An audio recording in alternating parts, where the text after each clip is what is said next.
Hello,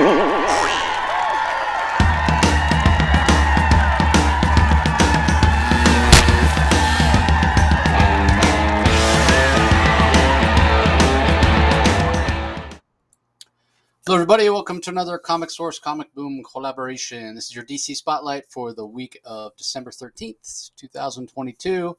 Merry Christmas, Happy Hanukkah, Happy Holidays, whatever it is you celebrate. Hope you're having a joyous time. Good idea to remind you that in just a few short days, I guess tomorrow, if you're listening to this on Tuesday, 12 days of the Comic Source kickoff. We've got several episodes already recorded, more to come. A lot of creator interviews, a lot of just random fun holiday stuff. So when you're traveling this year, be sure you take the Comic Source with you for all your entertainment needs. That being said, kind of a smaller week of DC Comics, which is totally fine with me. It's pretty interesting the way these holiday releases go. Like, we've pretty much got access to everything through the first week of January in terms of our press previews. That's because a lot of people are out of the office, people traveling. So a lot of the December books get finished a little early, which is great, which is fine. Now we just have to try to find time to read them. So we'll see how that all plays out. But I'll mention it when we get to the particular book. But there's one book that I got a chance to talk to the creator specifically about the book and the characters in it. That'll be coming out probably tomorrow or Thursday. So thought it was a solid week. What do you think, Rocky? I thought there's about maybe three. There was three that I enjoyed. A solid, yes, a solid. Actually, I'll even say no, three. No, it's three. I was gonna say four, but no, I'm just gonna say three. And there's at least, oh boy, I would say there's three stinkers for me too, and the rest were sort of like meh. But I really like these shorter the when we have to review fewer comics. I like when there's like 10 to 11 comics instead of like 15 to 18 like when we're reviewing. It just makes for more enjoyable reading. But but it's interesting. Well, I'm be curious to hear your thoughts on some of these. So Yeah, I do notice if you're watching this on YouTube, that Riddler book in the background, is that Riddler book out this week? Because I didn't see it, and I didn't read. It's in just for those watching on the Paul Dano's he's the writer of the Riddler Year One. I think it's out next week, but the comic book site that I get my thumbnails for the comic covers, I think they screwed Gotcha. up because they had that Riddler for this week, and I think it's next week. So Yeah, I that screwed sounds up, right. and I replaced it with Danger Street. Jace, you were nice enough to correct me that it's Danger Street #1 by Tom King and Jose Fornez. That's out this week. So Yeah. fortunately, I did read it, so we're good to go. Okay, well, let's kick it off then. First book, Wildcats #2, written by Matthew Rosenberg, Steven Segovia on art, Elmer Santos does colors, Ferran Delgado on letters. This one was a little bit of a down issue for me. Some of the ideas are interesting, and it certainly seems like in terms of Wildcats under the pen of Matthew Rosenberg, which, don't get me wrong, I love the characterization he's giving us, but it definitely feels more like a grifter book, which, again, not a bad thing because we both loved the grifter story he did in Batman Urban Legends. Zealot, maybe, if anyone, is a supporting character. Everybody else a little bit feels like an afterthought, but that might just be because he's building up to something bigger. And we have Jacob Marlowe doing what we think is going to be revealing the existence of Wildcats to the greater DC universe, but it turns out he's revealing another even longer standing superhero team in terms of DC, and that's the Seven Soldiers of Victory. But when he shows them, it sure looks like at least a version of the Wildcats with Maul and Voodoo and some of the other characters. So not the sure Majestic, yes. Yep. Not sure what Jacob Marlowe's playing at, but I don't know. I guess we'll wait and see. As far as the art goes from Steven Segovia, he's a great storyteller. It looks like he's trying something a little different with his art. The line work is not quite as clean, and everything kind of has this, I don't know, this filter over it where it so clearly is done digitally. So it's kind of strange. You can definitely see the manga influences on his Zealot, especially. And again, the storytelling is really strong, but it just looks like everything has kind of this almost like foggy filter, like some kind of a softening light filter over it. So the line work and the colors don't. The colors aren't real vibrant, and the line work's not as sharp as I'm used to seeing from him. So it's going to take a little getting used to the style of art. And again, that might just be he's bringing in a manga influence, or he feels this kind of kinetic style works better for this story. But some great covers. I especially loved the close up of the Zealot cover. Based on how great Zealot looks, her design, and how great everybody draws her, I'm sort of surprised that she hasn't caught on a little more. I think it's the Jeff Spokes cover that She's I'm talking gorgeous. about. Yeah. So again, I'm a little surprised, and I mean she's got a great character design. She's badass. She's got a sword. Like, why isn't she a little more popular? But anyway, that Jeff Spokes cover probably my favorite of the three that or four, five, six. How many is it? Too many. Yeah. But anyway, what are your thoughts on Wildcats? I enjoyed the first issue and I continue to enjoy it. I will share your sentiment though that I do think that I think there's maybe too much focus on Grifter and even Z. I'd like to know more about Caitlin Fairchild, uh, her character, even Marlowe's plans in terms of what his plans are with the Seven Soldiers of Victory. That's very interesting. I like the supporting cast. Even Deathblow is back as a woman, and even Grifter's a little uncomfortable because Deathblow's a pretty hot looking black chick now. So he's got now he's fighting alongside his former buddy, and Deathblow's back in the body of a woman, and he of course he remembers how he died in the past, or how she remembers how she died in the past, and Deathblow seems to be nonplussed by it, saying, I mean, I like how you sacrificed me there in our last mission. So I like the team dynamics here. I want to give Rosenberg credit because it feels like we're hitting the ground running. I feel like he knows these characters. I wasn't an absolute die-hard Wildcats fan back in the day, but I've read, I did actually read. There wasn't really a lot to read to catch up on it, and I really like the team. I love the team dynamics. I love the relationship between Grifter and Zealot. Rosenberg nails that. Zealot can be it's really funny because Zealot is one of those characters. She is a complete bitch. And a quick shout out to the Spawn cover with Zealot in front of Spawn. It looks amazing. Uh, but Zealot is a character that's kind of a bitch to a lot of people, but yet she clearly she cares for Grifter. They treat each other almost like intentionally badly, but they will die for each other. They're excellent teammates, and that team dynamic really shines through in this issue. I really like the art. I share your observation that there does seem to be some sort of computer like blurred imagery in the background.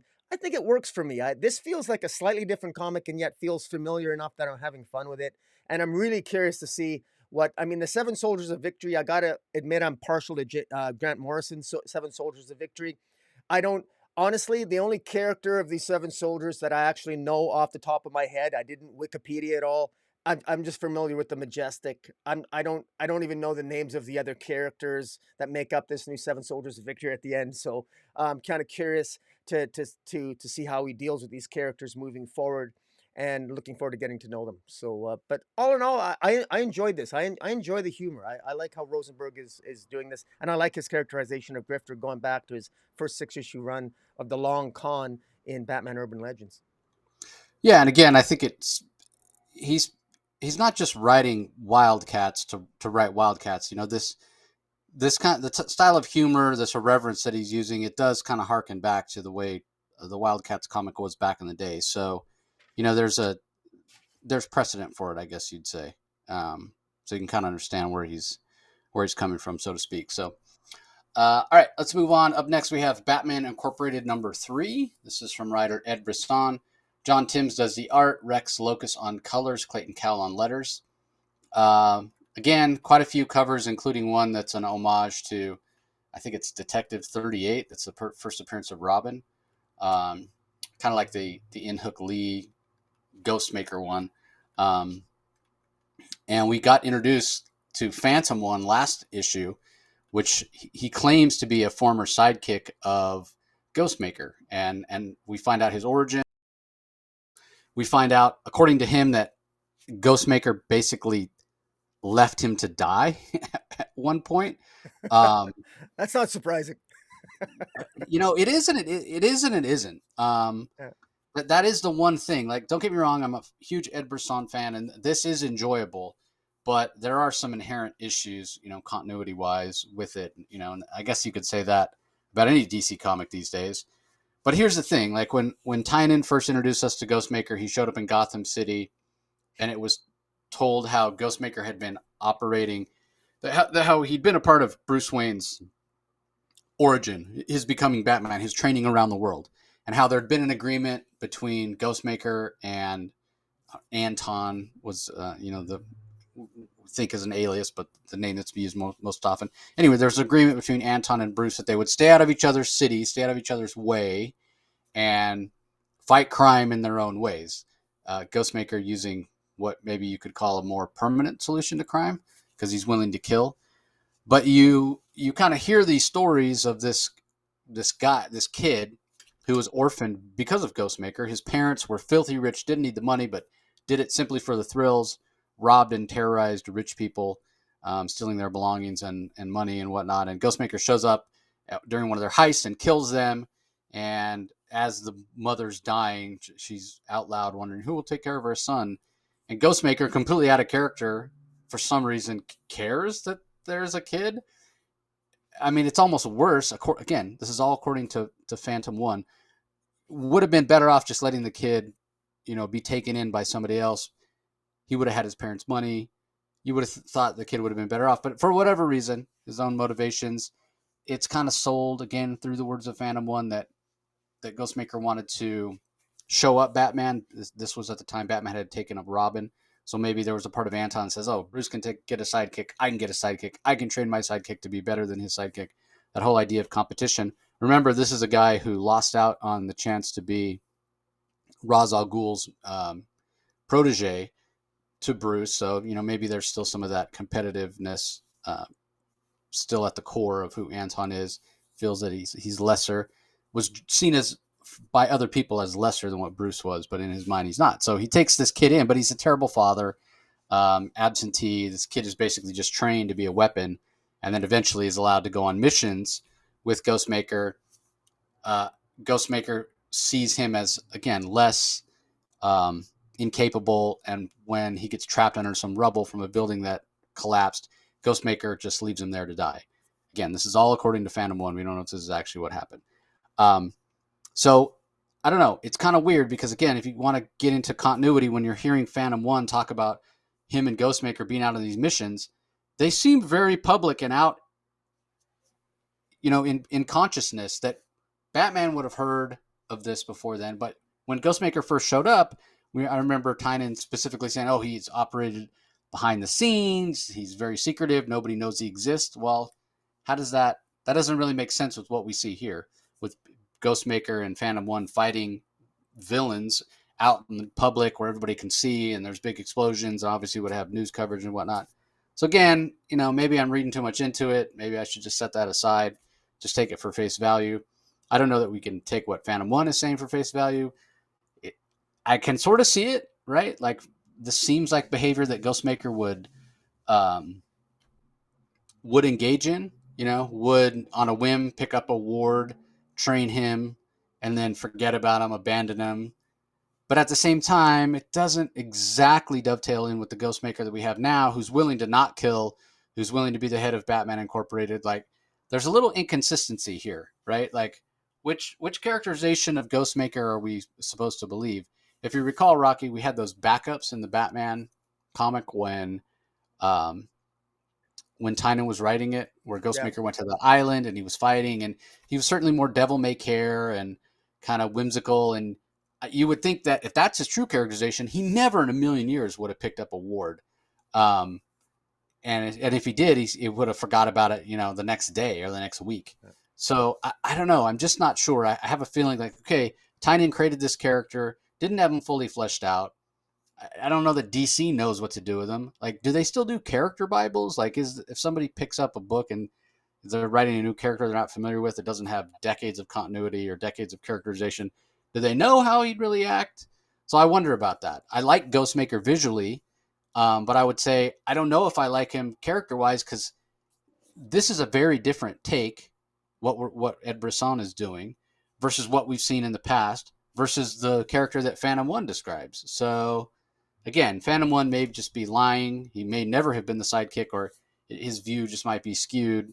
That's yet to be determined, but it's a little problematic because it pulls me out of the story a little bit. But in terms of this actual issue, other than getting that origin of Phantom One, according to his own words, we don't really get a lot else that happens in this issue.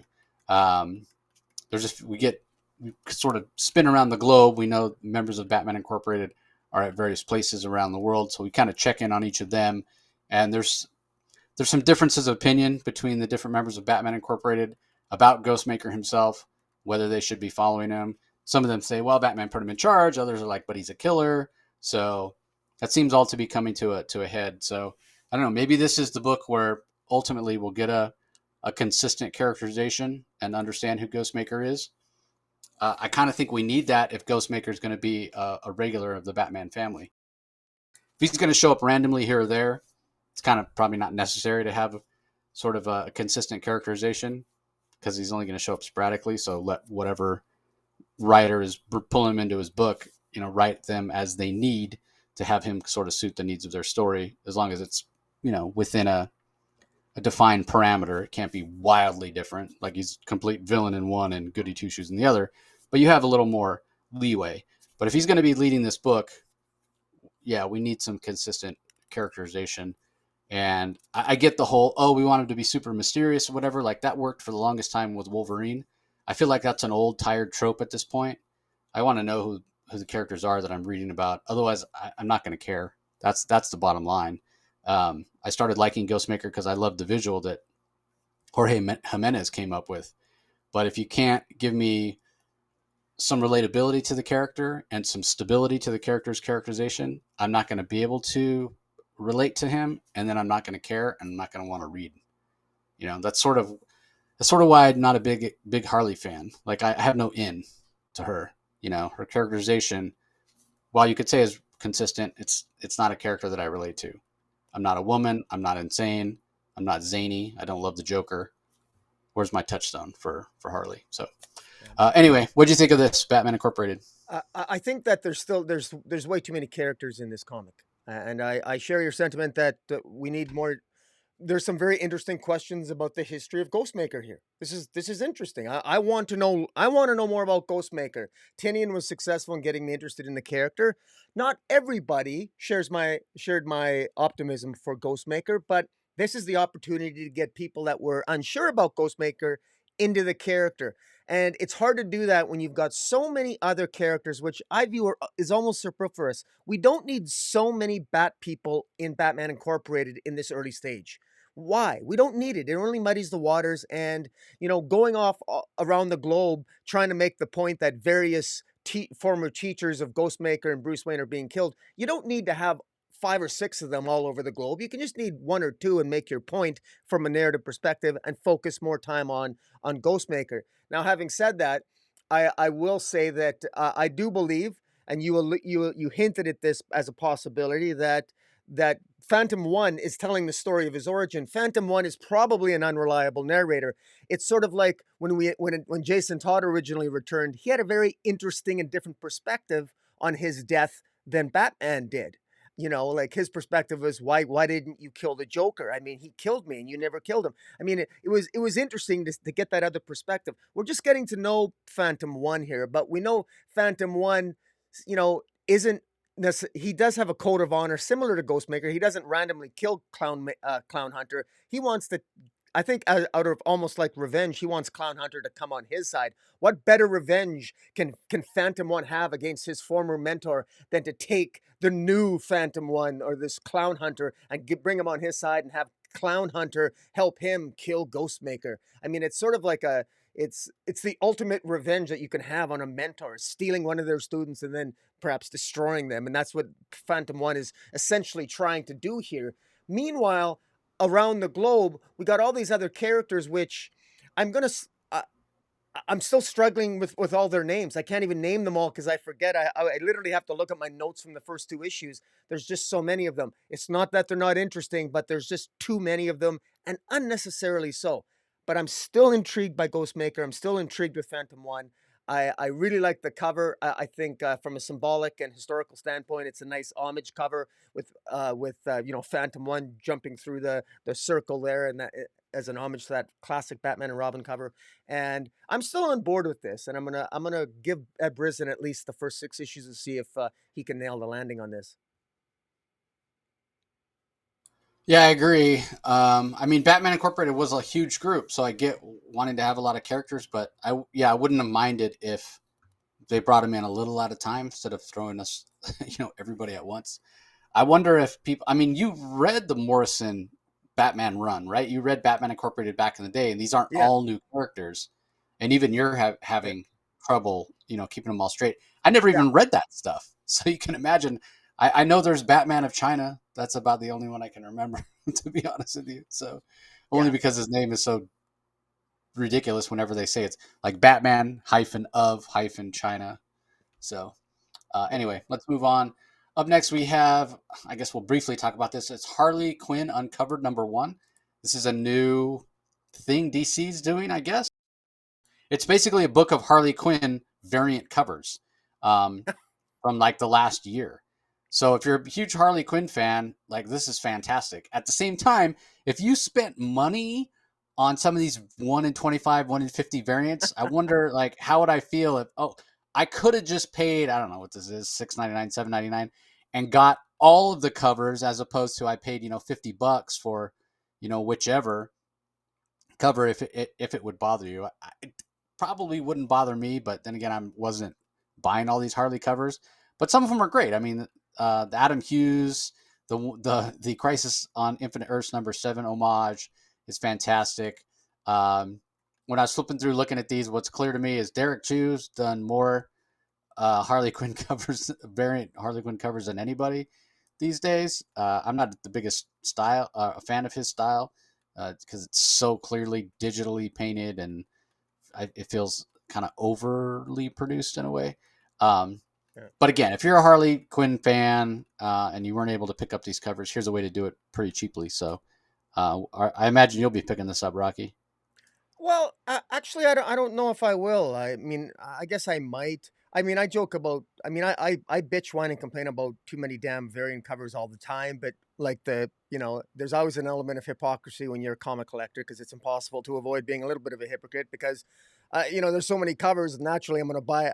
You can't avoid buying your occasional variant cover here and there, and it is really nice to see all these. I like the fact that they're all into one comic. It is really truly unfortunate that some of these amazing covers they will never ever see. The vast 95%, 98% of comic collectors will never ever own these covers because they're either retail variants or they're 1 in 25 ratio variants. And most people, like, I don't buy. I'm a seasoned collector and I've got the disposable income. I'm not going to spend $25, $50 on a cover. I do, okay, once in a blue moon, but I don't do it on a regular basis, very very semi regularly. So it's nice to see these once in a while, come out to, so at least we can all enjoy, especially on some of the 1 in 50, 1 in 25, and retailer variants. So I'm glad they're doing this. My personal favorite is the Catwoman homage to the Catwoman cover with Harley Quinn holding up the mighty taco in the police lineup. That's my personal favorite, followed by another Adam Hughes. I mean, Adam Hughes, man, he's just. I guess I'm old school, but I'm probably as old as Adam Hughes. So in any event, I quite it's decent. It's not bad. You know what? I'm talking myself into buying this. I should. Yeah, I feel the same way about variants. I've probably in the last year bought more variant covers than ever before, just because I get sucked in when I'm like watching my LCS do their weekly YouTube stream. Like, oh, that's a great cover, and I go ahead and grab it. And it's like, man, I'm buying the regular issue already. If you're buying the regular issue already, I feel like I certainly don't need to buy a second copy. Where the only difference is the cover. If I like the cover, like I should just grab a digital capture of the cover, and I can look at it digitally whenever I want.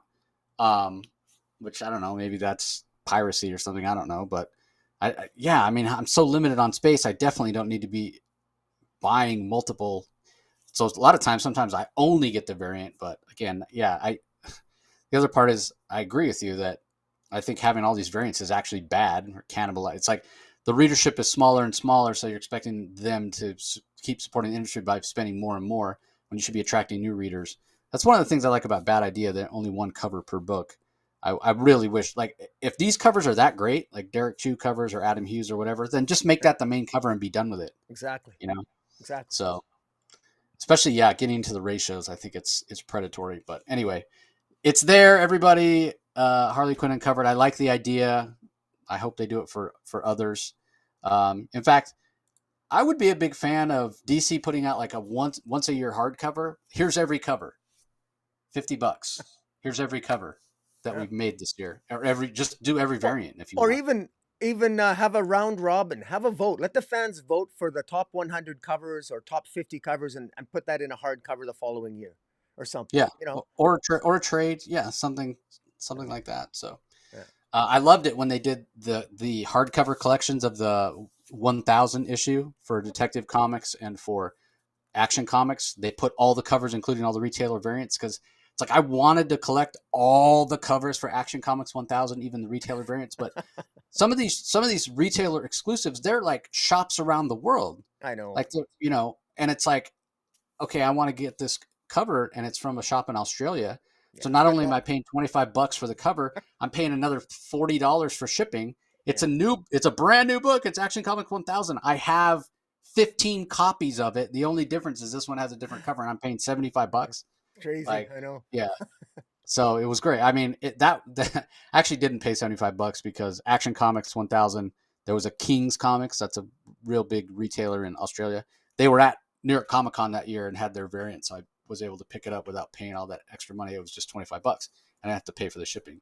But again, Action Comics, Detective Comics, they collected them all in the trade, and I appreciated that, because the other part is it's a lot easier to look at these covers. If I want to look at all 25 covers of Action Comics, what am I going to go through my long box and pull out each one to look at it, as opposed to opening the hardcover and being able to flip through? So Yeah. Exactly. anyway, way more talk about covers than you guys probably wanted to hear. So let's move on. Batman Spawn #1, which I guess technically a volume 2, because back in the day there was a crossover. That's There right. was Batman Spawn and there was Spawn Batman. Again, this is Batman Spawn. And back in the day, so Batman Spawn was the one that DC put out. And then there was a Spawn Batman. And Batman Spawn, the villain, if I'm not mistaken, was the Joker. And then Spawn Batman, the villain Batman and Spawn went up against, was the Clown. So here it's DC is listed as the first publisher, so maybe that's why it's Batman Spawn. Anyway, written by Todd McFarlane, creator of Spawn. Pencils by Greg Capullo, longtime Spawn and Batman artist, probably the two properties he's most known for. He's inked by Todd McFarlane, so that's kind of the old school Spawn art team there, along with colors by Dave McCaig, and then letters by Tom Napolitano that lettered, I think he's lettered just about every issue of Spawn since it started. But this is clearly a Todd. Rocky and I were talking about this before we started recording. Clearly written by Todd McFarlane. Throws you in the deep end of the pool. Assumes that you know who Batman is. Assumes that you know who Spawn is. Not just that you're aware of them, but you're fans of these characters. You know a little bit of their history and their backstory. So if you don't know anything about Spawn, you may feel a little bit lost here. Now that being said, you don't necessarily need to know anything about Batman or Spawn to read this and enjoy it. There's a level of kind of surface action and interaction between Spawn and Batman that just work whether you know anything about them or not. The more you know about, especially Spawn, the more you're going to get out of this. I do feel like the connection between Spawn and Batman that McFarlane tries to establish here, the commonality, supposedly Wanda, Spawn's wife, which was the whole motivation for Al Simmons coming back from the dead. Wanda Blake, his wife, was killed on the same night that Bruce Wayne's parents were killed, which that timeline doesn't line up at all. But at least McFarlane does try to give some lip service to, hey, this is a different universe, different part of the multiverse. It's possible the Court of Owls, kind of the main villains here, have access to some technology that allowed them to kind of skew the timeline to make these match up, um, and so it works on that level. But ultimately, the reason I feel like the reason this book exists, it feels, first of all, a little bit like a money grab. You put Batman, you put Spawn, you put McFarlane, you put Capullo, you put all those four words together, and you probably got a book where, yeah, it's going to sell really, really well. But in terms of just, hey, is this a great comic? Story wise, it's kind of weak in my mind, technically. This isn't like groundbreaking, award winning writing. And I've certainly seen McFarlane do a lot better on his own book. But again, this is a one shot and you're mashing up two characters that don't normally interact. So it's a tougher challenge. Plus, you're trying to do it all in a one shot as opposed to a mini series. So again, that makes it harder. And let's face it, McFarlane is, he doesn't make his living writing. He's not. I think if McFarlane had concentrated on writing, he could be a very, very good writer. I mean, he's not going to, replace Alan Moore or anything like that, or Grant Morrison, but he could hold his own. But that's just not where his, interests lie. He's more a businessman these days. Is his art spectacular? Yeah, he can still draw pretty well, but again, not as good as if he kept doing it. But he's focusing on growing his business and, getting Spawn out there and whatever, and he's been very successful at that. So, I will forgive him for not being the world's best writer. But where this book shines is Capullo. I give McFarlane, again, great business decision, all the credit in the world for recruiting Greg to team back up with him and draw some Spawn and draw some Batman. Because I think at the end of the day, that's what people are looking for. Let me see some fantastic art. And if the book is weak a little bit narratively in terms of storytelling, it's very strong visually in terms of storytelling. And I'll give Dave McCaig a lot of credit as well for the colors. It's a bit of a darker palette, a muted palette, and it certainly works. And there's plenty of big images, big splash pages with a lot of shadow and a lot of green glowing necroplasmic energy from Spawn. Court of Owls, as I mentioned, kind of the big bad. Greg Capullo's the first artist that originated those. The Court of Owls as a concept and as a team, and Talons as well on his classic run on Batman with Scott Snyder. So there are things about this that really work. There are things that are a little weaker. Ultimately, if you're a Spawn fan, if you're a Batman fan, I think this works. So that remains to be seen how well it sells. I think, like I said, it's going to sell really, really well. And I couldn't begin to talk about which cover is the best. There are so many covers here. It's ridiculous. So anyway, what are your thoughts on it, Rocky?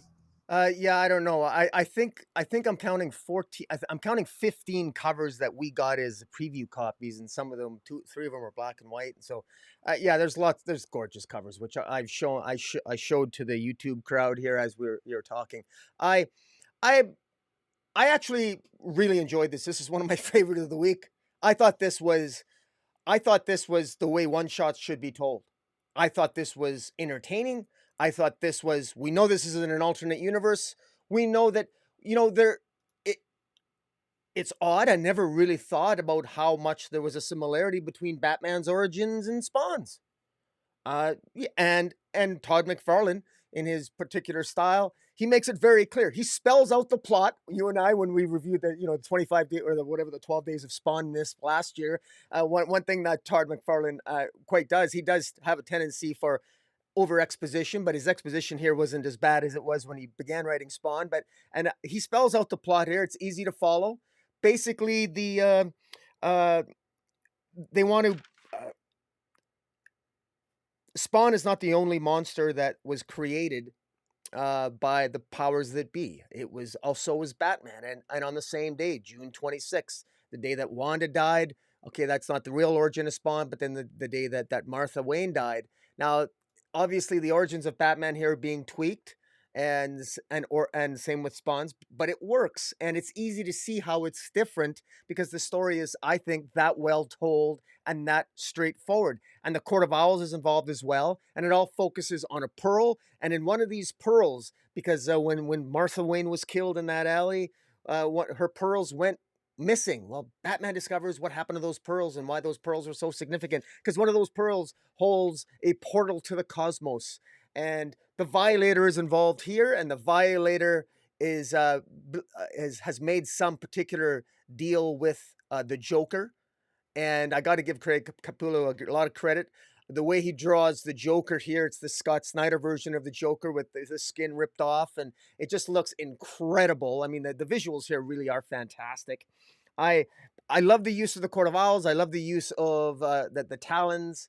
I love the way that Todd McFarlane scripted the choreographed the fight scenes. How can Batman stand up to Spawn? Well, the answer is he can't. Not when Spawn is in his demon form and is utilizing his full powers. A powered up Spawn could easily destroy Batman, and that's made very clear. But of course, they incorporate the use of the dead zones. Dead zones being those particular areas in a city or on the planet, dead zones where demons don't have their power. So got people like Spawn and the supernatural. They don't have all of their full power, and so that puts Batman on the level playing field with Spawn. And so that leads to a lot of great dialogue, the cockiness between Batman and Spawn. You can imagine it's in here.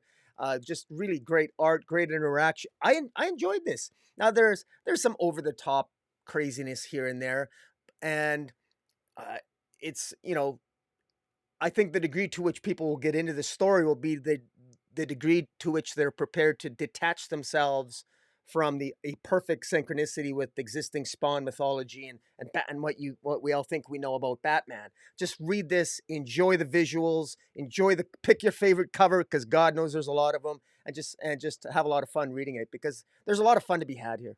And it clearly ends on a little bit of a cliffhanger. The major plot point ends, but a hint that the Violator and the Joker aren't quite finished yet. So I'm sure there's going to be a second chapter of this coming out. So I was impressed. Yeah, I would agree with that. I definitely expect kind of more. They hint that there might be more to come from the story. So I don't know. Maybe based on the sales, they might do a follow up. Who knows? Yeah. All right. Up next, we have I Am Batman, number 16 from writer John Ridley. Christian Duce is the artist. Rex Locust on colors. Troy Petrie on letters. I'm not going to talk for very long about this. It's called Motherless Child Part 1. There's a giant bombshell. A credit to John Ridley. He does come from film and TV in terms of his experience as a writer. Certainly, you get used to doing the cliffhanger, dropping the bombshell like at the absolute last moment. So it's the last panel of the last page of this book where who Jace Fox thinks is his mother says, "But I am not your mother." That's her last line. That's the last line of dialogue in the book. Jace, second to last panel. Jace, I love you. I always have and I always will. Last panel, but I'm not your mother. So Lucius was clearly, sowing some wild oats, perhaps. Apparently, he cheated on. God, what's her name? I can't think of her name right now. I can't remember the name. You know what? I was funny. I actually think that's a fault of the writing. I've never been able to remember her name. Is it Tanya? Or is that no? There's Tiffany, no, Tammy. There's Tammy Fox, Tiffany Fox, or the daughters. I want to say it was Terry. Terry, maybe, yeah. Terry, I don't know. Anyway, the Fox family matron is not Tim, whatever you want to call him.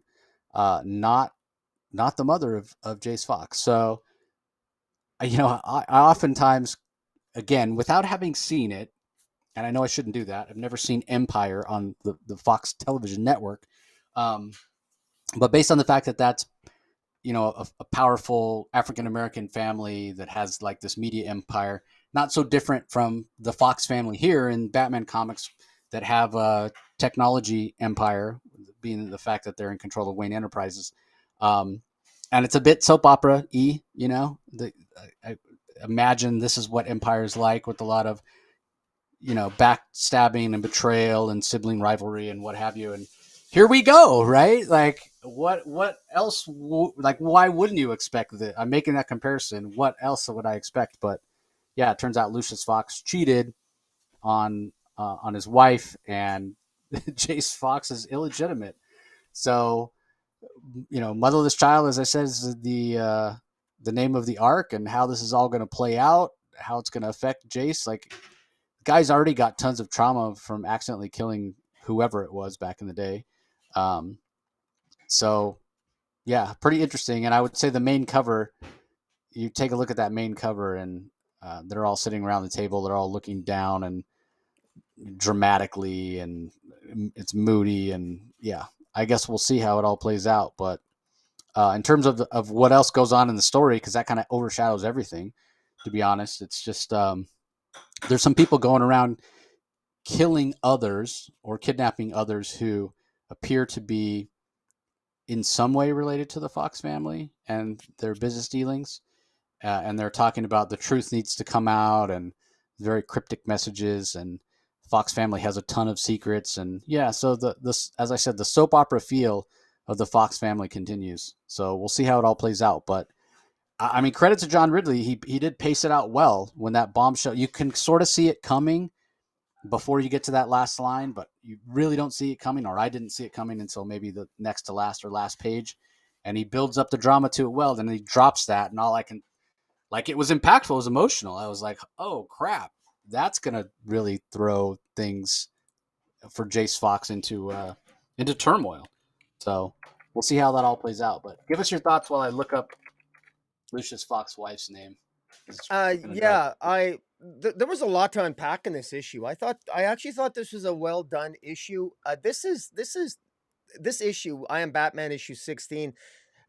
Everything from the cover to the contents encapsulates the essence of Jace Yeah, his Fox. wife. Sorry, his wife is named Tanya, and Tanya, he's got a okay, daughter named Tam, and Tim, who became Jace, Tiffany, and and then Luke, and Tiffany, and Luke. yeah, Yeah, yeah. But as the table, this table with all the Fox family sitting around this table with Chase Fox on the end of it, it reminds me of there's a couple of images of the Bat family of all the Batman, the traditional like Bruce Wayne and Barbara Gordon, and it reminds me of some of the uh, old covers from Death in the Family where they're all sitting around the table there. I really, really like this cover because this encapsulates what John Ridley has been trying to do from the beginning with mixed success. It's and when I say mixed success, I mean by because different readers feel differently about it. I think that Ridley started off in a very choppy manner from Future State onward, but he's gotten progressively better at developing these characters where actually I find myself caring about what's happening to the Fox family. I do feel that it is well paced, that the story is well told. I feel for Tiffany. Tiffany finds out. Tiffany reveals to Chase that she knows that he's Batman. Chase reveals to her that he suspects that she's the vigilante that's been running around. Jace Fox confesses his love for Hadia, his love interest, going back to the days of Gotham City. So there's that. So and of course, Hadia is not ready to confront her feelings for Jace Fox. So there's that relationship aspect, and which adds to the emotions of the and the characters and the character arcs of the various people involved. And then we got all of this is within the purview of the idea that you never know when your time is up until you do. Random crime happens all the time, and it always happens to somebody else until it happens to you. And John Ridley does a good job of showing the emotional. There's one particular page that I just thought was really good. It was very might be very difficult for some people to watch who've gone through trauma, but watching sort of like a glorified postal worker going insane and killing all his coworkers, and this woman realizing she's going to die, and tears streaming down her face, and the trauma she goes through as the guy points the gun at her head, and it clicks, and she ends up surviving, and he ends up being stopped by Batman. But the emotionality of that moment I thought really shone through. And then when you get to the point where when Jace Fox realizes, or the Foxes realize, that maybe these random shootings are all connected, and maybe it has something to do, maybe somebody else other than his Tiffany and his own family, maybe somebody else knows his secret and is just targeting these very very specifically, doing these random acts of violence to target the Foxes in some way, while the Foxes are going through their own family problems. And it's very ironic at the end that somebody has kidnapped Jace Fox's mother, but Jace says, "What do you mean? My mother's you're right there." But that's when she realized. That's when they break the news to him. Well, actually, that's not Tanya's not really your mom. It's so, which means that the woman that was kidnapped is actually Jace Fox's mother. And so now I'm wondering, as a reader, have we readers met his mother before? Has she been a previous character we've been introduced to, and I haven't been paying enough attention to know? So I actually think this was well done. If you've been a fan of Jace Fox and been a fan of this series so far, I do think this is one of the better issues, and that I've since the arc began. I think this is my one of my favorite issues of I Am Batman since the run began, and I'm going to be saying that about another comic we're going to be reviewing this week. That starts with a B, but we'll get to that. It starts with a B. Huh. B. Oh, okay. I got you. Yeah, yeah. We'll talk about that for sure. All right. Up next, speaking of outstanding comics, Dark Crisis Big Bang from writer Mark Waid, Dan Jurgens and Norm Ratman on art, Federico Blee on colors, Troy Petrie on letters. I'll talk a little bit about the art first. I saw Dan Jurgens, Norm Ratman. I was all excited. And I got to the first couple pages and I was like, that doesn't even look to me like Dan Jurgens' art, especially the splash page. It just felt very static to me. But then as the issue went on, probably by about page 3, I was like, oh yeah, okay, I see it now. Yeah, that's Dan Jurgens' art. Harkens back to a certain era of Superman for me. So I really enjoyed that. Is this necessary in terms of being related to Dark Crisis? Probably not. But it's Mark Waid, and once again, it's showing that Mark Waid is an outstanding writer in terms of being able to take what's going on, to take what Joshua Williamson's been doing in Dark Crisis, and we know that event itself has kind of inherently has its problems continuity wise and story wise, structurally wise, technically. We've talked about those a lot. But that being said, Mark Waid is making the best out of the situation here, and people that are big continuity nerds, big multiverse nerds of the DC universe, you're going to get a lot out of this because it's basically a story of Barry Allen explaining to Wallace West who the Anti-Monitor is and how the Anti-Monitor, they need to make sure he's kind of off the playing field, so to speak, so that what's going on in Dark Crisis isn't hijacked by the Anti-Monitor. At least that's kind of how I took it. So he explains how he died, stopping the Anti-Monitor's antimatter cannon back in the day in, I guess it was Crisis on Infinite Earths number 8. And then they go looking for the Anti-Monitor to know where he is, with Barry telling Wallace, now we can't engage. We can't fight him. He's too powerful for us to take on. We just have to locate him, and then we'll call for backup. And unfortunately, when they do locate him, Anti-Monitor manages to grab Wallace. And so Barry has no choice but to fight him. And it's a pretty interesting concept that Mark Waid comes up with. And it's a concept that exists in theoretical physics. And it's why supposedly you can't have ships that travel faster than light speed, because as an object approaches light speed, its mass increases toward infinity. And supposedly, if you ever reach light speed, the object would be so heavy that it couldn't actually move. So it's like this paradox. But Flash can get really, really close, right? So he like slingshots himself by running around the world and using the whatever particular Earth he's on, gravity, to build his mass up, where he's almost at infinite mass and almost at the speed of light, so that he can pack a lot of power into one punch. Now, how his bones don't break and all that kind of stuff, you got to kind of set that aside. But it's a great concept for Mark Waid, and it makes for some fantastic imagery when he finally gets to punch the Anti-Monitor with all this energy built up behind it. So as he punches the Anti-Monitor, the punch is so powerful that it hurls the Anti-Monitor through all these different Earths, all these different parts of the multiverse. And so it gives the artist, the art team of Jurgens and Ratman a chance to show all these different Earths. Some we've seen, some we have not, whether it's Earth 18 or Earth 43 or Earth 9 or Earth 162, Earth 66, who people might recognize that one as the Batman 1966 TV show. But it gives a chance for the Anti-Monitor to go flying through all these different Earths and us to get a glimpse into what these Earths of the infinite multiverse, be reminded of what they are. And what's even better is in the back of the book, there's literally a list that starts at Earth 0 and goes up to Earth 2020. And it tells you what each of these Earths are, Like Earth 29 is the backward Bizarro verse. Earth 28 is the heroes fight using mechanized war suits. And when it's specific Earths that we've seen before, like heroes fighting using mechanized war suits, well, that happens in the DC Mech series. So that is annotated there.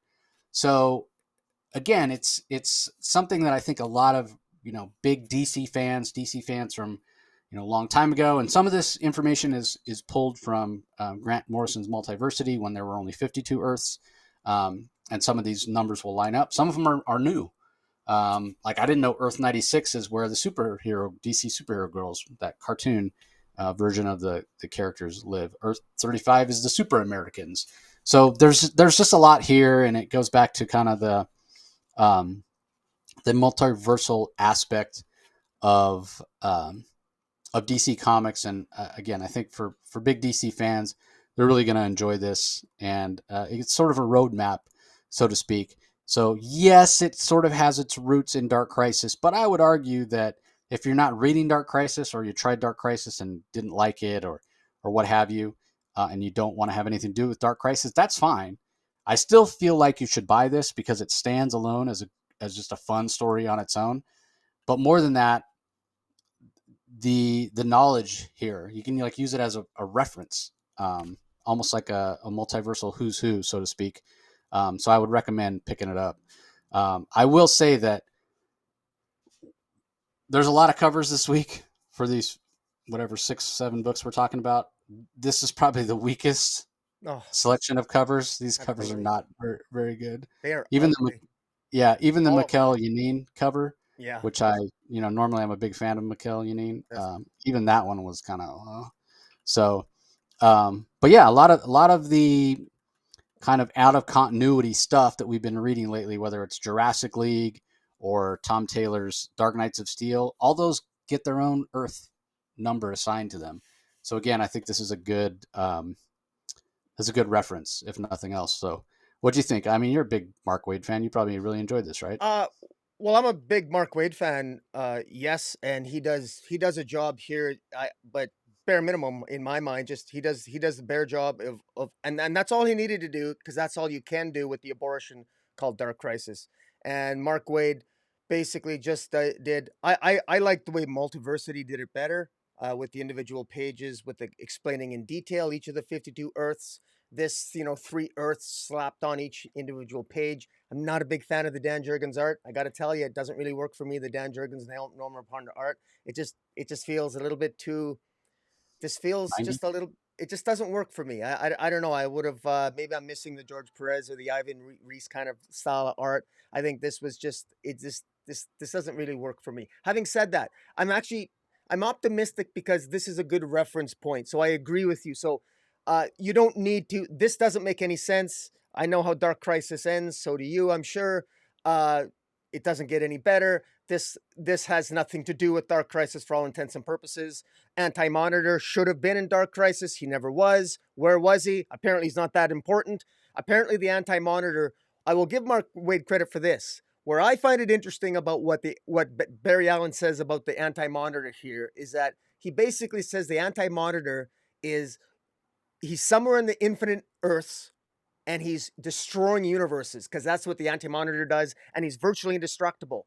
So that tells me, in my head, I'm thinking he's like DC's Galactus. The Anti-Monitor is DC's new Galactus, whereas the Galactus for Marvel is the Devourer of Worlds. The Anti-Monitor now is the Devourer of Universes. And the Anti-Monitor will go from reality to reality, from Earth to Earth, to each individual Earth, to destroy it. That's the Anti-Monitor's goal. He's like the Galactus of the DC universe. And that's interesting for potential future stories. And that's what I like about it. There are so many interesting Earths here. And they're all, Mark Waid is very good. He knows a lot about DC lore, a lot about the Silver Age, Golden Age, Silver Age, Bronze Age of DC Comics. And one of the things that stands out is that there are so many very interesting and cool stories that in DC's past that goes beyond just like Superman Red Sun and all these other Earths, and we've got DC superhero girls and what have you. It's the one criticism I have, though, that DC has always utterly, in my mind, practically failed miserably at is, since the original Crisis, we have so rarely seen adventures on alternate Earths. We see it, we don't see it enough. And instead of going, instead of twisting characters and writing various characters out of character, just tell a story of that character on a different Earth. There's no need to stay on Earth Zero all the time. And that's what, so if you're going to have all these infinite number of Earths and you're going to go to all this trouble, because we've got everything from Earth 1996 with the amalgamated heroes, which requires further investigation, the Marvel DC team ups from 96, and Earth 216, home of Superman Jr. and Batman Jr. from World's Finest number 215. I mean, these references are obscure but yet interesting. This is the stuff that I want to see stories written about moving forward.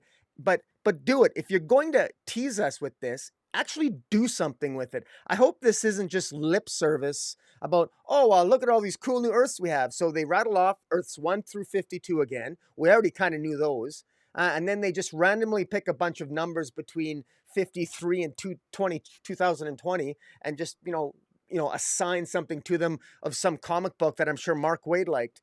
I mean, I get it. It's kind of fun and Silver Agey and it's kind of cool. On the other hand, unless you're going to do something with it, kind of, yeah, I hope this isn't just like words, because let's face it, we never got anything out of Multiversity. It was a cool concept, but how many adventures did we really get other than Justice League Incarnate with adventures of all the Earths in the year 52? So I will give compliments here in terms of the adventure. This was very by the numbers.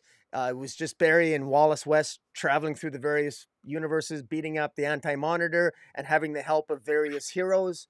And so in that respect, it's good.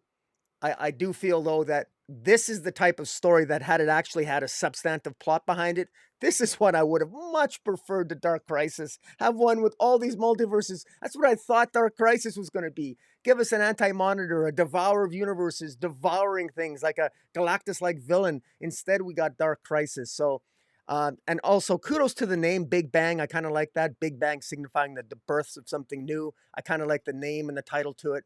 And I got to insult the covers here. Sorry, but Mikhail Janin was by far the best cover. But, we're dealing with the multiverse here. And these have got to be some of the most unattractive covers I've ever seen. What the hell? Wonder Woman, Amazonia, standing in front of a character that I don't think anybody I know can name. And then we got another cover with Red Sun hitting Magog. Like, what? And then we have, I think, a Joker helper from Batman 89 standing beside, I think that's supposed to be a DC superhero girl, except it's not drawn properly. So I don't know. It's, in any event, it's just disappointing on the covers here. A lot of lost opportunities. I actually feel that, other than the story here, I feel that in terms of the covers, these things were this was phoned in a little bit. But in any event, I'm definitely picking it up. This is a must-have resource for anyone interested in the DC multiverse moving forward. This is a must-buy, whether you like it or not, quite frankly. Yeah, I'm surprised that you had so much trouble with it. Like I think your criticisms are legitimate, especially putting the name Dark Crisis on this when it doesn't have anything to do with Dark Crisis. And I would agree with you that the idea of bringing you want to homage Crisis on Infinite Earths. Why didn't that story, like, why is Pariah the big bad? Like, that didn't make sense to me in the beginning. Then, oh no, it's the Great Darkness. No, it's Pariah. Like, it should have been the Anti-Monitor all along. Yeah. So yeah, I agree with you, but I don't know. I think ultimately I enjoyed the Dan Jurgens art so much. Maybe that's why this landed a little better for me. And I'm not even a fan of Multiversity. So anyway, let's move on. Superman, Son of Kal-el, number 18, written by Tom Taylor, pencils by Cian Tormey and Ruari Coleman, inks by Tormey, Coleman, and Scott Hanna, colors by Fajardo Jr., letters by Dave Sharp. This is the book that I was talking about that I got to talk to a creator about recently. So that'll be coming up later this week. Tom Taylor talking about the fact that basically John Kent has his Lex Luthor. He has his nemesis. He has his guy that, logically or not, can't stand him and wants to see him destroyed. Leans into the whole idea, which I feel like it's an idea that's not wholly original recently. But it feels like it's come a little bit more toward the forefront again. This idea that Lex Luthor maybe it's just lip service and really it's his ego and the fact that Superman gets more adulation on Metropolis than him. And before Superman came along, he was, the big man on campus in terms of the person in Metropolis that people, looked up to, and he was the most famous man in Metropolis and all that sort of thing. Superman comes along and he's jealous. It all comes down to ego. But the lip service he gives is, oh, Superman's dangerous. He's an alien. He's an unknown. I just want to be sure that the people of Metropolis are protected, which, none of us believe that to be actually true. So it's kind of similar. John has his own nemesis here, Red Sin.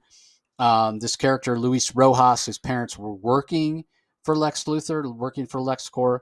They apparently shared that idea that these aliens, these Kryptonians on Earth, were dangerous, and they were working on a project called Red Sin that had to do with generating red sun radiation to make Kryptonians vulnerable. There was an explosion at LexCorp, and both of Luis Rojas's parents were killed.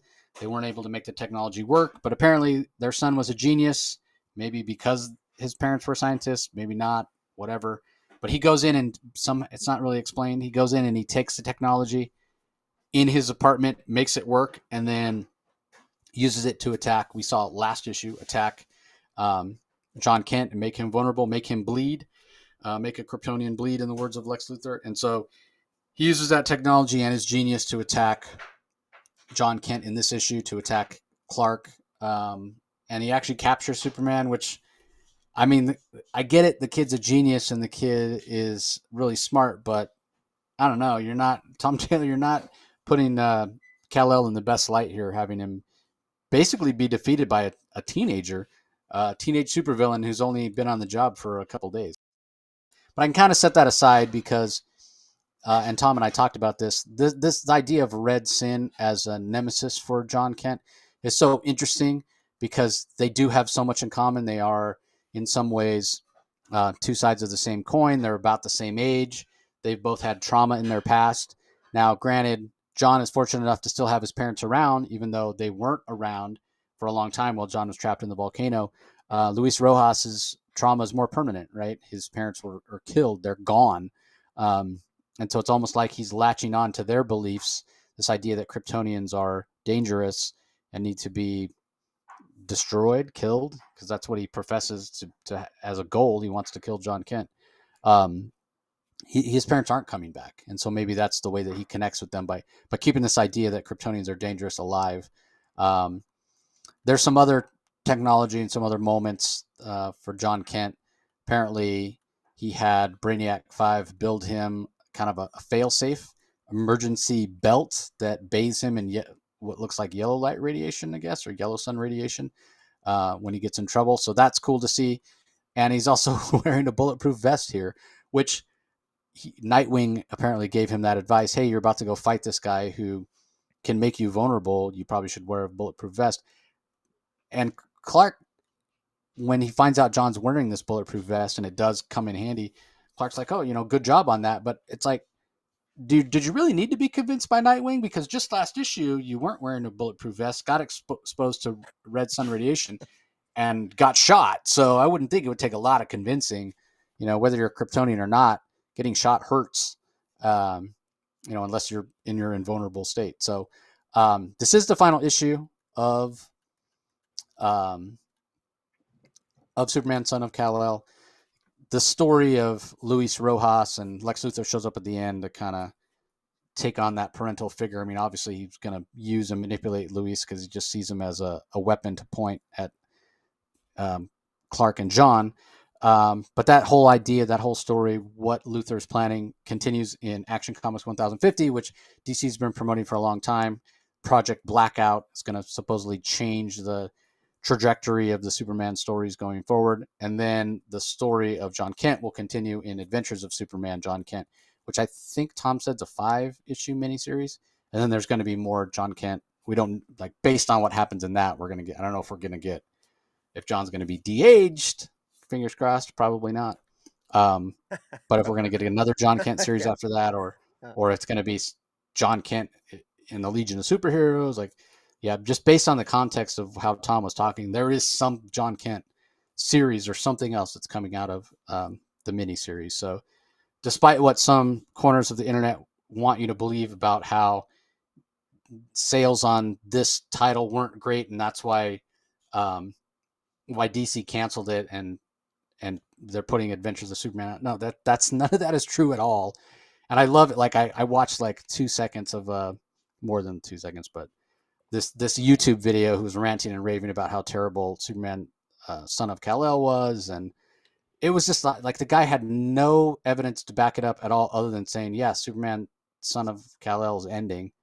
That's your evidence, because titles end all the time now, and it's just a way to get a new number one. If any, like, don't get me wrong, Adventures of Superman, whatever story is going to be told there, and Adventures of Superman John Kent could have been told in this. They didn't have to stop.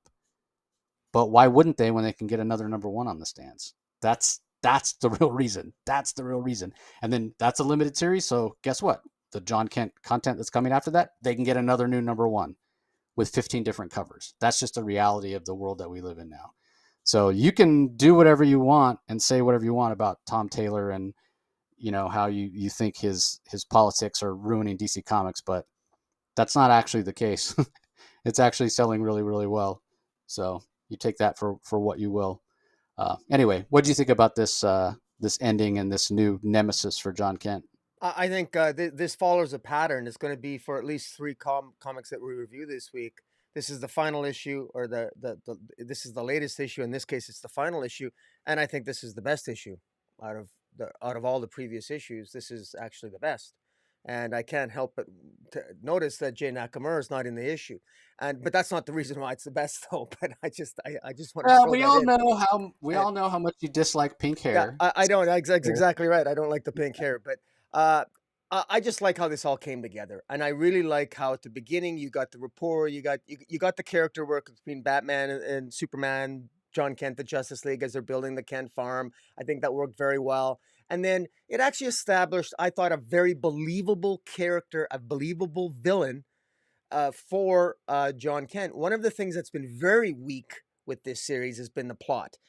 It's had some strong character moments. Its strength lies in the character moments. The plot lines have been generally very weak. But this Louis character actually feels to be an interesting villain because his parents were killed. His parents are not alive. He's in a sense, this new Louis character who now is the genuine enemy for John Kent. And I found myself actually, because I've been angry at John Kent because he's been he's been screwing up more, and maybe it's because I'm an older reader, but I've been very sort of frustrated with John Kent and this stuff because I wanted the plot lines to be more a little bit have a little bit more gravitas. And I love the fact that this Louis, this is one thing where John Kent can't talk his way out of it. He can't talk his way out of it, but I'm a nice guy. John Kent's going to go to jail and talk some sense into Louis. Oh, it's not your fault, Louis. It's not my fault. I like the fact that Louis said, basically, you don't know what you're talking about. I hate you. You're the problem. You're an alien. You're a threat to this planet. Your dad's a threat to this planet. You, the Superman family, are a threat to this planet. You're the problem. I'm not the problem. What I did was right. I didn't do anything wrong. I'm not crazy. I just don't like you. I think you're evil. Get out. That's kind of what it is. I kind of like that. A good old fashioned villain doesn't want to get reformed. I'm right. You're wrong. And this is who I am. This is Louis, ladies and gentlemen. And Lex Luthor, surprise, surprise, can resonate. Finally, Lex says, I can relate to this guy. I like the way Louis thinks. Of course. And of course, Louis starts with L, just like Lex. So, I mean, it's a match made in heaven, of course. And I kind of like the way that plays into there. So I'm getting a little bit of satisfaction out of this because I think John Kent needs to have a more significant rogues gallery that's going to challenge him far more than he's been challenged so far in this series. And so I really like it. Unfortunately, it's ending. And I hope, it'll be interesting to see. We're going to see Louis more going forward, I guess. But just when this title is finally getting more interesting and maybe moving away, I didn't realize I really do think that the first, I think I think there was too much focus on John Kent's relationship with Jay Nakamura. Uh, and it could have been anybody. That isn't a slight against the bisexual thing or the nothing like that. I think that there's maybe something to be said about focusing too much on relationship, not enough on plot development. At least that's my take on this because I think just as a quick aside, I think Tom Taylor does a better job at handling balancing relationships versus interesting plots with Dark Knights of Steel. I think he does a really good job there in balancing the plot and the character work. Less so here with this particular title, but I'm up now. I can't believe I'm saying this. I'm almost sad to see this title go because it's finally starting to get interesting to me. But I look forward to Action Comics 1050. Yeah, and I will say, in terms of John talking his way out of problems as opposed to fighting, listen to my interview with Tom because he has some interesting things to say about that. So I could say them here, but then what reason would you have to go listen to the interview? So I will. go check it out. Yeah. All right, up next we have International Milk Company. I mean Wonder Woman 794 from Michael W. Conrad and Becky Oh, Cloonan. Emmanuel Lupacchino on pencils, Waid von Grobinger on inks, Jordi Belair on colors, Pat Brisson on letters. It does have the backup that's written by Jordi Belair with I think it's Paulina Ganesha on colors. I've stopped reading the young Diana. It's just again it doesn't match up in terms of tone with what's going on in the main story. So I've stopped reading that. So that being said, this is another where things are starting to come together and make a little more sense. I particularly love the characterization of Cheetah. Cheetah might be my favorite character that Cloonan has written in terms of she's just fun and kind of over the top and bloodthirsty in a way. And I like that characterization for Cheetah. And I like her. She's somewhat of an anti-hero fighting alongside Wonder Woman and Siegfried here. Diana and her allies are discovering that Hera's been behind this plot with the milk all along. It's misogynistic plot. Dr. Psycho wasn't exactly the best characterized, built DC villain in quite a while, but he's kind of off the table now. And the true villains, the gods, are they're exposed as being behind what's going on. So to me, that works. It's classic Wonder Woman. The gods, jealousy, and desire to be praised and adulated and what have you. That again, it's classic Wonder Woman stuff. So for me, this works. Yara Flor Wonder Girl shows up at the end. I will say, a lot of talk about characterization on this issue. So here's another one. Much like Ghostmaker, who Yara Flor first saw her in Future State, DC, and she felt a little serious and felt like a serious character throughout the Joelle Jones run. And then at some point, I don't know if it was because of the delays with what Joelle was doing or something was not working. Her TV show got canceled. One thing probably doesn't have anything to do with the other, but it was in development. That got shelved. And then she only showed up in like Trial of the Amazons and some subsequent one-shots. But at some point along the line, she stopped being this sort of like serious character and just became, it's almost like they de-aged her. Now she's just like this really boisterous, spunky, like teenage Wonder Girl character. It seems so strange to me. The last couple times she's shown up, she just seems to be like, I don't know, almost reminds me of like Jughead in an Archie comic, where she's just yeah, there and she's loud and yeah, what is she, comedic relief now? Like I have exactly. zero idea who Yara Flor, like they have, rather than evolve her character, they've de-evolved her character. Like, what a mess! What a It mess! is. So Agreed. here you have the regular plot of Wonder Woman coming together, maybe better than it has in quite a while. Now that we've got the terrible Doctor Psycho off the page, and I feel like we're getting a serious Diana. Again, I really enjoy the characterization for Cheetah. I thought the art was solid. But then just to remind us what a mess Wonder Woman's been for the last, I don't know, 6-8 months. Hey, don't forget, we can still throw a curveball at you where things just don't make sense. We'll throw Yara Flor in here on the last page. Yeah. So, yeah, to me, I don't blame Conrad or Cloonan for this. I 100% blame editorial for just grossly mishandling Yara Flor. Like, I mean, I don't really care about Yara Flor as a character because I haven't been given any reason to care. But Yeah. for anybody out there who's a Yara Flor fan, maybe they're Brazilian or they're from South America or for whatever reason, they just really love Yara Flor. I feel bad for you because DC has again just grossly mishandled your character. Like it's shameful to be honest. Like I hate to be that harsh, but really really bad. I hope somebody can come along and right the ship for Yara Flor because she has potential, but oh my god, has it been squandered? Worst treatment of a character, new character that I can remember ever. Yeah, It's awful. So I agree. anyway, I'm sure you have thoughts. Let's hear them. Well, you were probably expecting a rant, and you know what, I could probably give one. I'll start off by saying I share your sentiments about Wonder Girl, and it's just unfortunate, but we've ranted enough about Wonder Girl. This particular issue, it's called Before the Storm, Part One. This is again, we've joked before about, and it's right on the covers. They've really gone with the joke. I mean, I've made a mockery out of the vile milk drinkers that where all the men were drinking all this milk that was making them, apparently making them all very difficult to get along with, and some of them certainly sounded like they were being very male chauvinist and what have you in the lead up to this. Kale Industries, Veronica Kale, was maybe linked to the gods, the machinations of Hera in creating this milk was to sort of, I don't know, indoctrinate the masses, and to, because the gods, fewer people are worshiping the gods, and Hera she's up to something in Olympus. And one of the reasons why Hippolyta apparently sacrificed her life was to to ascend to godhood. Hippolyta was going to ascend to godhood in order to become a god, and to become basically one of the patron goddesses that would protect the Amazons.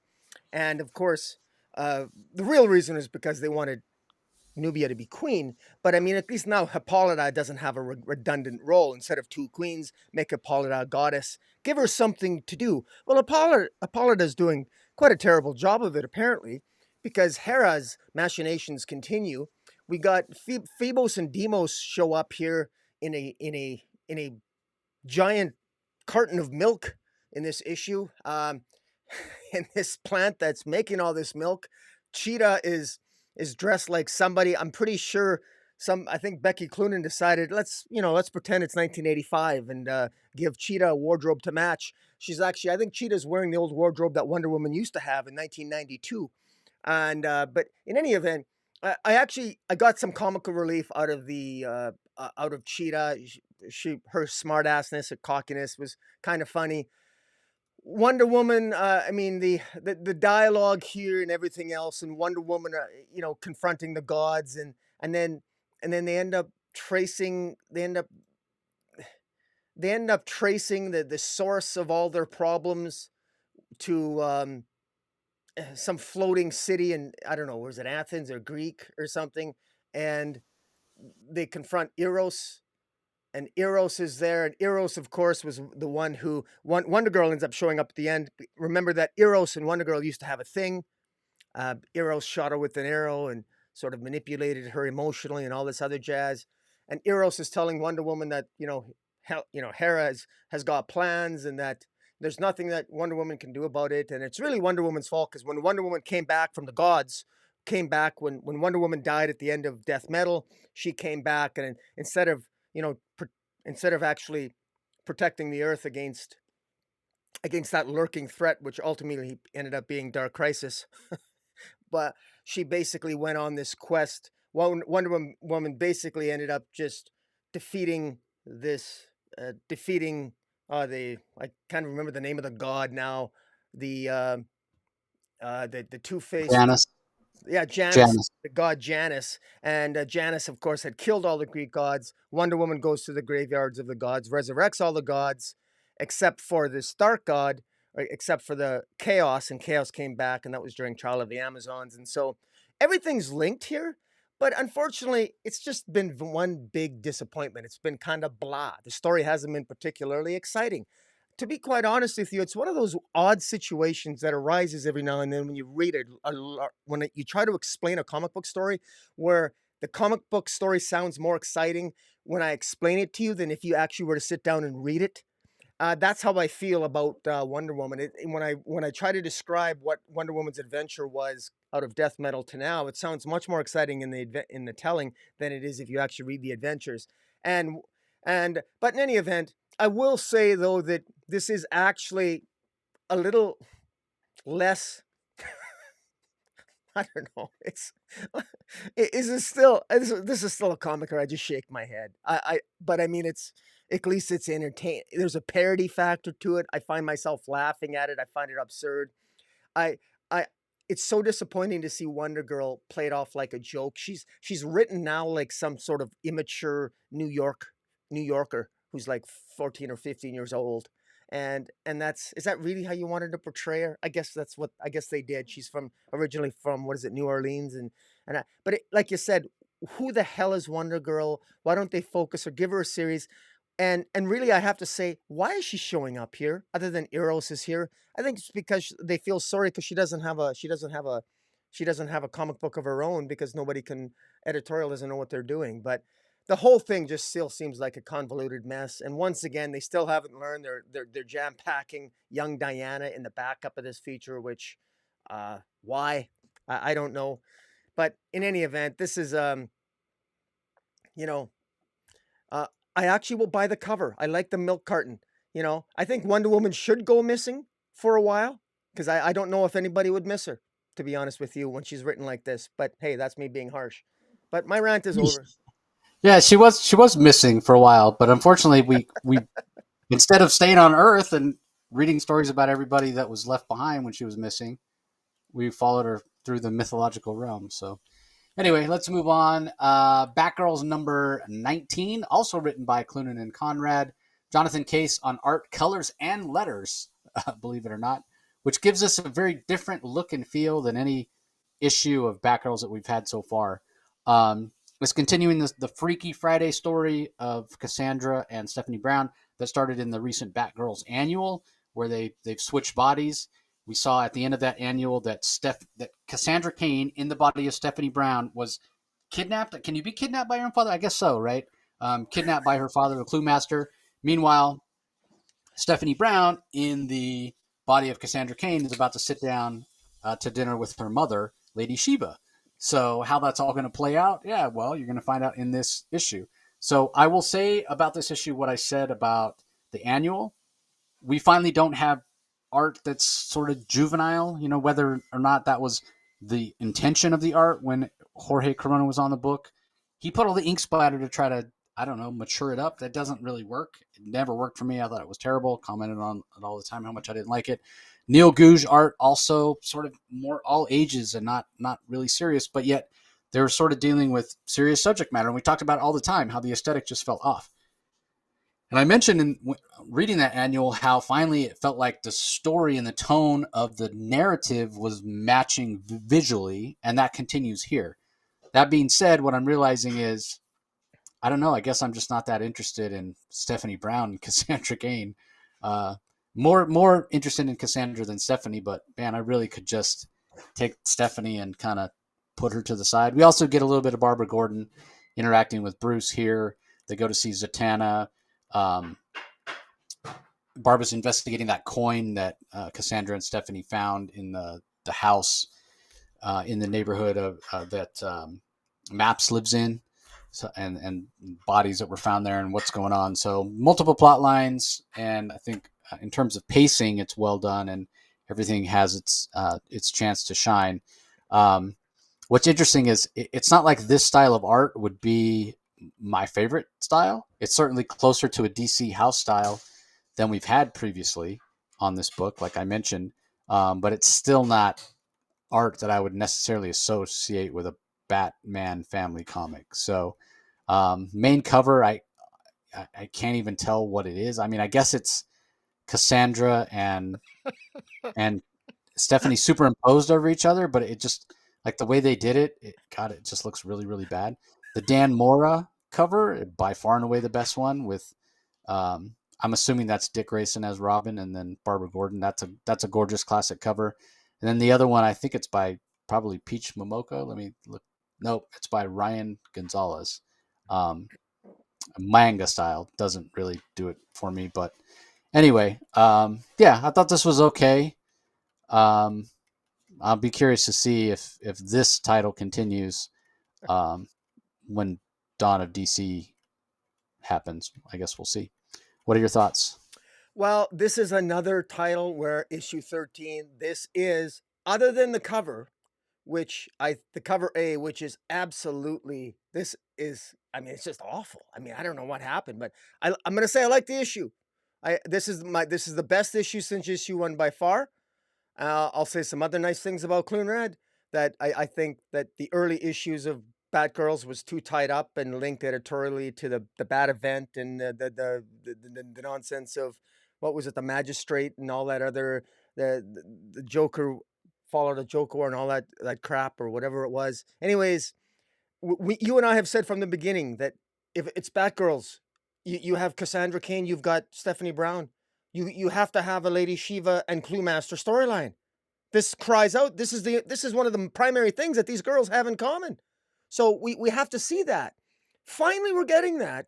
And I'm a huge Lady Shiva. I'm a huge fan of the original run with Cassandra Cain, her 73 issue run, which ended with her classic battle with her mother, where she actually ends up. It was a question: did she kill her own mother, Lady Shiva, or not? And Lady Shiva had a death wish, and here this relationship is played out, and I want to give Cloonan some credit here, because when I first started reading this, I thought to myself, if Lady Shiva does not know immediately within seconds that Cassandra Cain is not actually her daughter, then Cloonan don't understand Lady Shiva, because Lady Shiva knows exactly how her daughter moves. Lady Shiva is an expert at knowing body language, and to the credit of Cloonan, Lady Shiva wasn't fooled. She knew that even though this person physically was her daughter, she knew that it wasn't really her daughter. She knew that, and she didn't even say how she knew that. But we Lady Shiva fans know exactly how Lady Shiva knows that, because Stephanie Crane doesn't walk the same. If Stephanie Crane is possessing the body of Cassandra Cain, she's going to walk different. She's going to have different facial expressions. She's going to have different movements. There's going to be subtleties in movement and quirks of speech that Lady Shiva is going to instantly know about. And that's exactly what happened here. So kudos for Cloonan for picking up on that. I actually appreciated that. Uh, if I want to nitpick a little bit more, I can say that I thought that the battle between Stephanie Brown in the body of Cassandra, the battle between her and Lady Shiva, I think lasted too long. But Lady Shiva did actually, finally get one up on Stephanie Brown. I still think the explanation as to why that battle lasted longer than it did was a little wonky. Stephanie Brown saying that, well, I just acted with chaos. Lady Shiva is really good at reading body language, but as long as you act real crazy when you're fighting, and you're total chaos when you're threatening, you're pulling the curtains down, you're breaking the windows, you're going to throw Lady Shiva off her game. No, you won't. But again, I'm nitpicking. uh, but hey, guess what? Cassandra, Lady Shiva won, and she ends up telling Stephanie Brown, tell my daughter I'm proud of her. And there was some moments here, despite the fact that I'm not a fan of the Freaky Friday aspect of it. I found it in a crazy way. I actually think it kind of worked. It's worked better than any issue that they've written so far. I actually like it. I like Cassandra. I like Lady Shiva's interaction with Stephanie Brown. Stephanie Brown saying, "Why don't you tell that to your daughter yourself?" Well, of course she can't. She's got her reasons. Meanwhile, Cluemaster is having we less is revealed between Cluemaster, who's got a slit throat. He seems curiously like he's recently been resurrected, or he I don't know. He almost seems like he's still got like his slit throat from when he was killed, and he's kidnapped Stephanie. He doesn't know that Stephanie Brown is actually Cass. But before the issue ends, Madame Zodiac, who Batman, Batgirl, Barbara Gordon, and Zatanna managed to undo the Freaky Friday mind swaps. And I just want to, and finally, I just want to say something about Jonathan Case's art. There are moments here in his art where I get just a tweak of a Darwin Cook style of art. Just moments where he's got a little bit of some Darwin Cook style. When he draws, there's a page here where he introduces Zatanna, It's almost he shows Zatanna's face where she smile has a half smile. It was reminiscent to me of a little bit of a Darwin Cook's style, and yet very jarringly different in other pages. So it's a little bit wonky. His style is, I thought if I didn't know better, I mean, it was very different.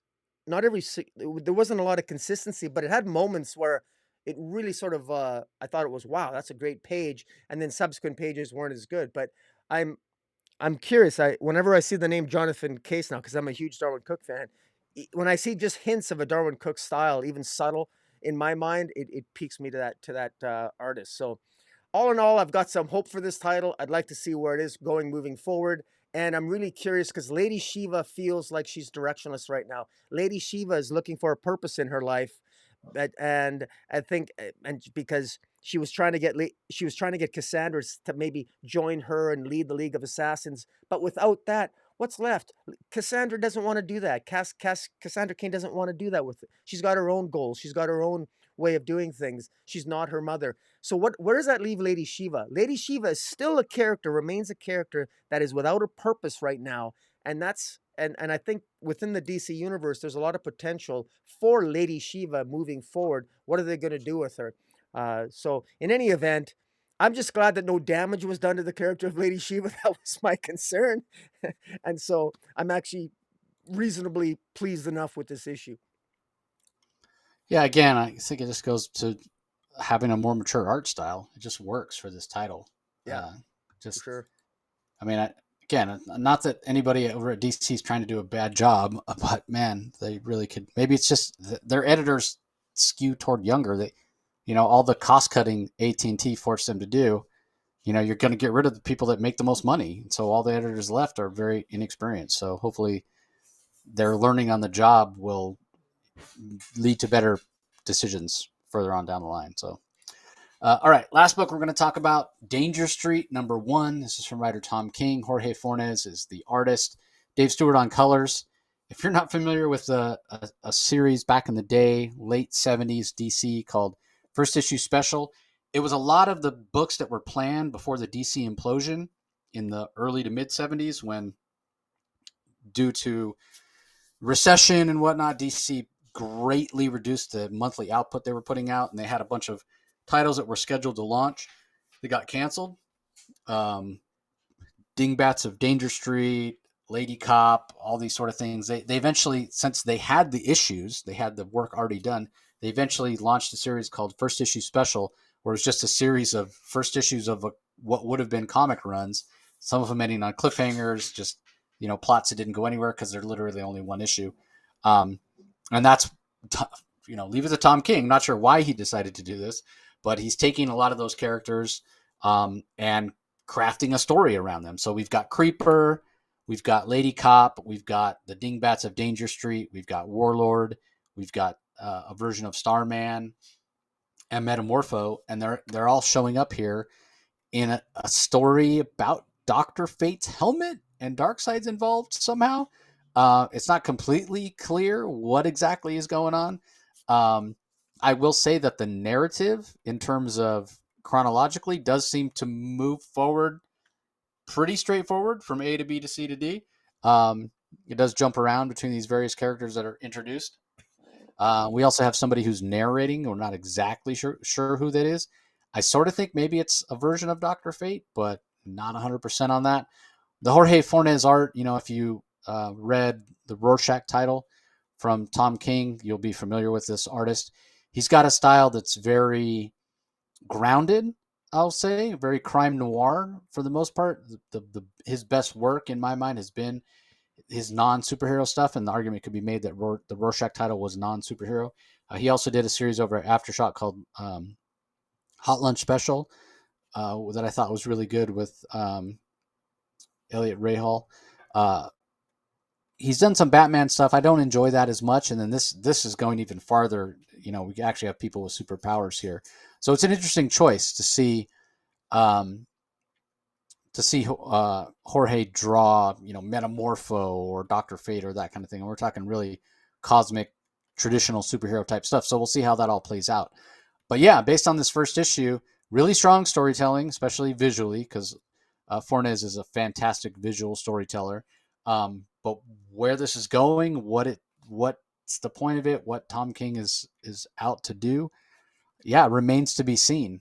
But I like this idea, and it sort of continues on with the version of Doctor Fate that we had in the Black Adam movie, and that we've seen more recently in DC Comics, where they've really elevated the character into something that he's just so powerful that even his helmet is an artifact of power. I like that with Doctor Fate, as opposed to just back in the day, who's just a member of the just one more member of the All Star Squadron that could like cast spells or whatever.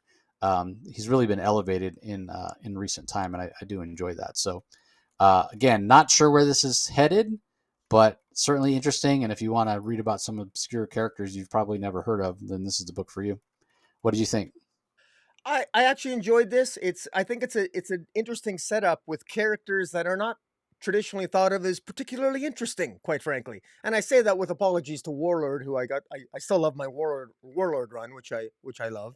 And I've loved Metamorpho since with Batman and the Outsiders. But in any event, I I think this has a lot of potential. I'm curious as to where it's going. I mean, the setup here is actually it's a little bit on the it's almost a little bit silly it involves Warlord, Metamorpho, and Starman basically wanting to they manage to get a hold of Dr. Fate's helmet, and they want to call forth they know where Darkseid is, and they want to use the helmet to call forth that's Darkseid, capture Darkseid, and then turn him into the Justice League, hoping that the Justice League will be so impressed that they'll be able to join the Justice League.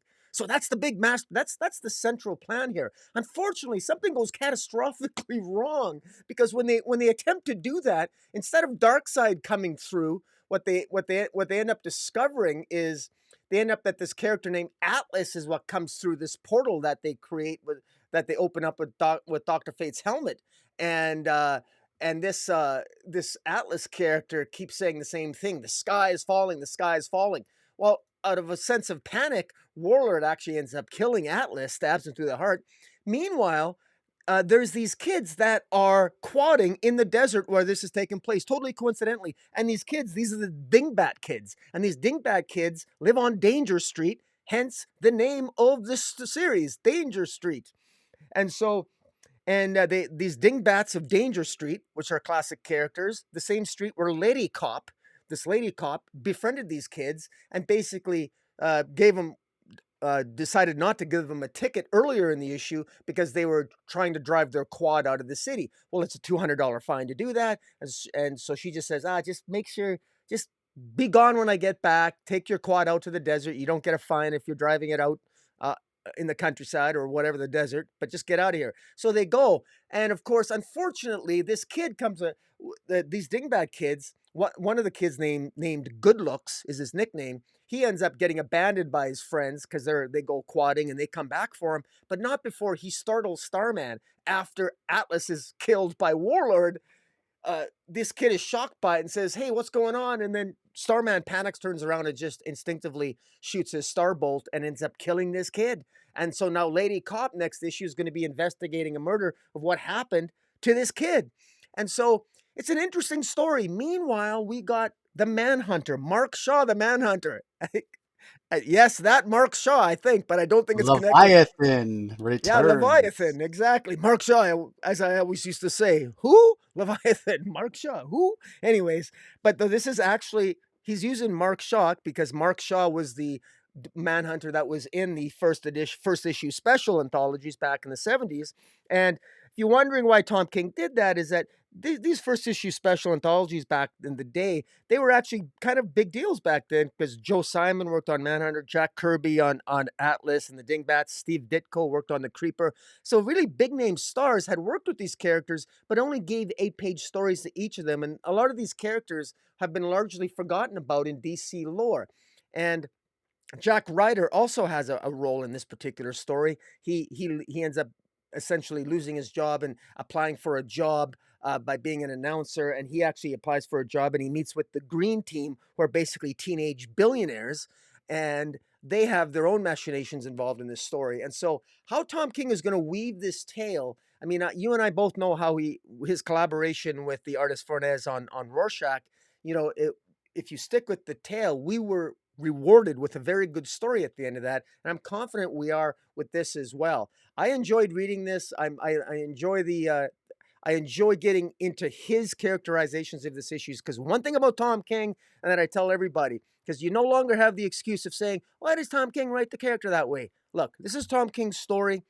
And if you this is Tom King, you know him enough by now that this is his characters are the way that he wants to write them. Just go with the story. If you can't do that, then that's okay. But you probably don't want to pick up the issue then. Okay. If you have a very particular iteration of Starman you love, or Metamorpho that you like, or Doctor Fate that you like, or if you got a preconception of what Atlas is supposed to be, maybe you don't want to read this if you're just going to use it to create more fodder for your Tom King detraction party. But in any event, I've enjoyed this. I'm looking forward to see where this is going to go, because I think he's clearly building something. And my favorite character is Lady Cop.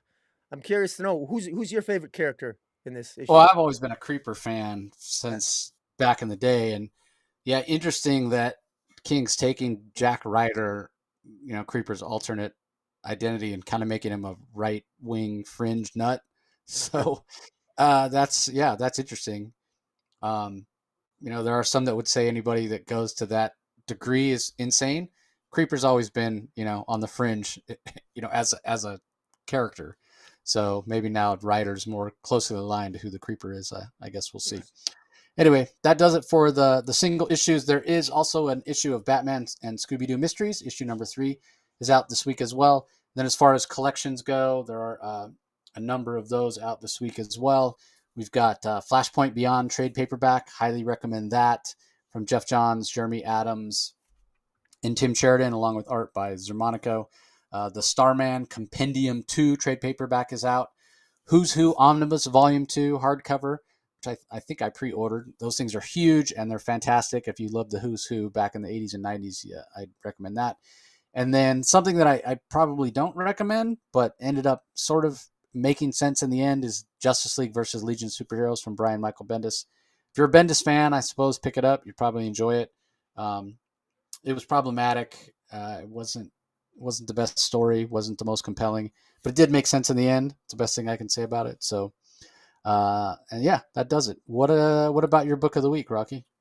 Well, my pick of the week, I will have to. I'm gonna go with.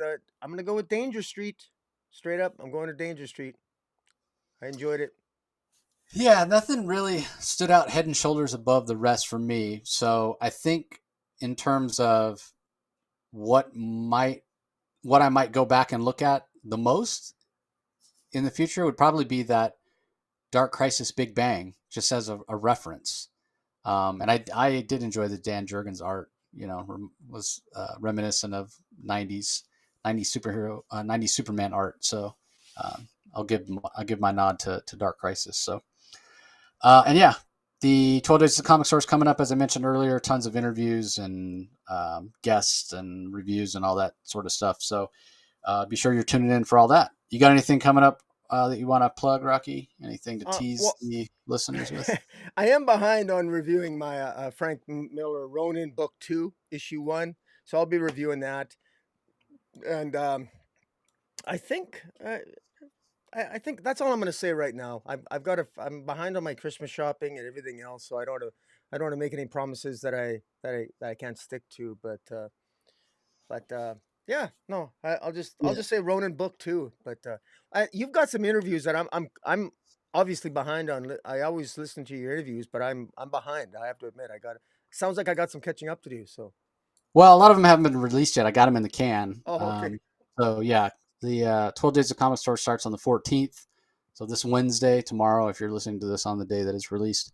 But yeah, I've talked to Tom King. I've talked to Josh Cassara, Stephanie Phillips, um, Jeremy Adams. God, who else? Joshua Dysart. So yeah, there's Nice. quite a few conversations on comics coming up. So I encourage everybody to check it out.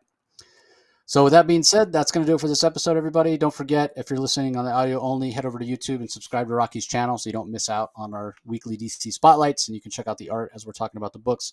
You can also see all the other content Rocky puts out independent reviews on Sundays and individual issue reviews. So ring the notification bell, subscribe so you don't miss any content, leave some comments, like this video. You guys know what to do. Conversely, if you're checking us out on YouTube, stumbled across it, and you want to be sure not to miss out on any of the great 12 Days as a Comic Source content or other audio-only content on the Comic Source, just go to wherever you get your podcast and do a search for the Comic Source and subscribe. So that's going to do it for this episode. Merry Christmas, Happy Holidays to everybody, and we'll talk to you next time. Yes, we shall see you later.